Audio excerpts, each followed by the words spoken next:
Hello and welcome to the Kingston Springs Digital Historic Walking Tour, a country in conflict to country music, a walk through historic Kingston Springs.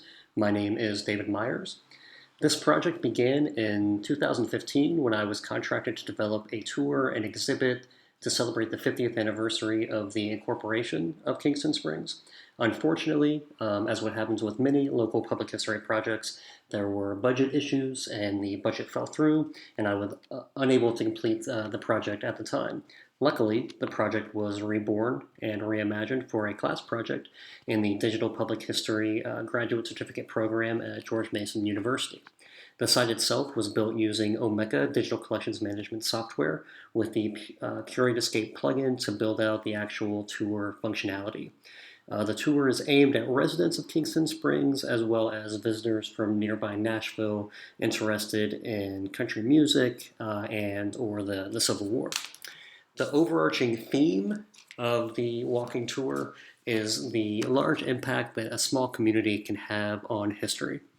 While Kingston Springs certainly isn't going to be mentioned in very many textbook chapters on the Civil War, it was a very important location for both the Union and Confederate armies. And with the extension of the railroad that ran through the center of Kingston Springs to the Tennessee River, it eventually allowed Union forces to ship supplies and troops to southern battlefields, which certainly led to victories on those battlefields.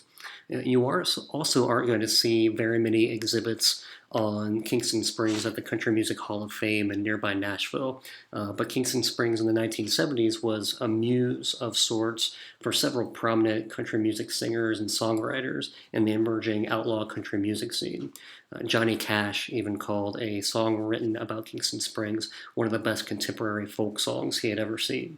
So the ultimate hope is that the visitor will walk away with a better understanding of certainly of Kingston Springs history, but also the feeling that rural communities and rural America certainly matters. So the tour itself begins on the homepage, and you're greeted with a large map of Kingston Springs, and the user can zoom in and zoom out as they like. And each dot on the map corresponds to a site. So you can click on one of the dots, and it brings up a site and tells you what the site is. As we move down, the opening page gives a brief history of Kingston Springs, a very brief history of Kingston Springs, not to give away too much, and hopefully entice the user to continue on. The sources are also on this homepage. As we move down, we begin the tour by clicking on the first site, and it brings up the Old Pinnacle Road Bridge site. Each site has a blurb along with accompanying photographs, documents, audio, video, media. Each photograph can be clicked on, zoom in, can show a caption detailing what it is. You can go to a file details page, which brings up the Dublin Core metadata.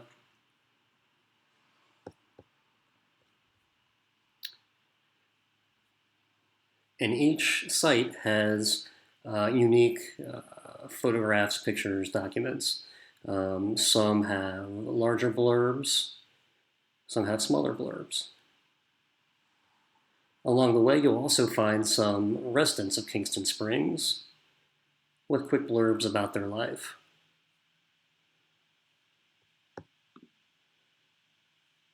As I mentioned, you can include audio,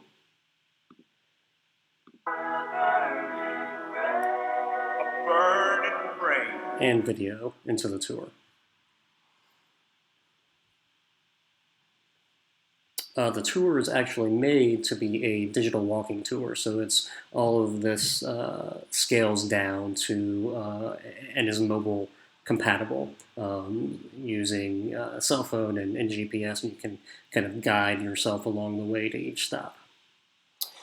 I will be developing a Facebook page to accompany the tour and hopefully engage with an audience to advertise the tour and to accept feedback. I'll also be incorporating the other festivities surrounding the 50th anniversary of the founding of Kingston Springs to promote the tour as well. So that is the Kingston Springs Digital Historic Walking Tour. I hope you visit.